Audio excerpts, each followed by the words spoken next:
Nananatiling bukas si Pangulong Ferdinand R. Marcos Jr. na magpatawag ng special session para sa Kongreso. Pero kondisyon ng Pangulo, mauna munang magkasundo ang mga senador. Ang detalye sa report ni Kenneth Pasyente. Sa harap ng tila tug of war sa kung kaninong liderato ng Senado ang lehitimo, nanindigan ng Malacanang na hindi ito dahilan para sabihin na may constitutional crisis sa bansa. Sabi nito, hindi naman kailangang malito. Wala po tayo matatawag na constitutional crisis. Maliwanag po ang sinabi. Ang sinusuportahan po at ang nire-recognize na liderato ay ang liderato po ni Acting Senate President Sherwin Gatchalian.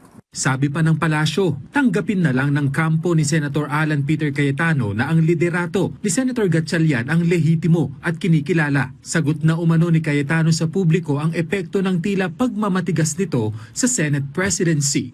Pero kung isang tao ay magmamatigas, sagot na po niya to sa publiko. Sagot na po niya ito sa taong bayan. Dahil dito sa gulong to, marami po nabibinbin na bills, marami nabibinbin na resolutions, marami po nabibinbin na trabaho sa Senado. Nanindigan din ng Malacanang na bukas si Pangulong Ferdinand R. Marcos Jr. na magpatawag ng special session. Pero mawawalan umano yan ng saysay kung hindi aayos ang mga senador. Sa ngayon po ay pina-finalize pa po, pero ang gusto po ng Pangulo ay mauna ang Senado na magkasundo.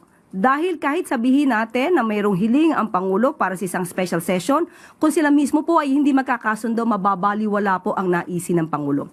Dapat ayusin po nila ang Senado para, ito naman ay para sa taong bayan, hindi pang sarili.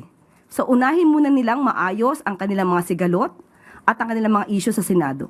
Biniberipika na rin sa ngayon ng mga otoridad ayon sa palasyo ang umano'y tangkang panggugulo sa Senado. It is now being validated and it has been deferred to the proper authorities.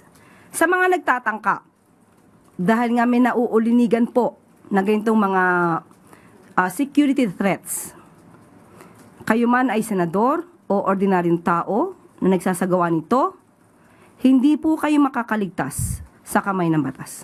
Kenneth Pasyente para sa bayan.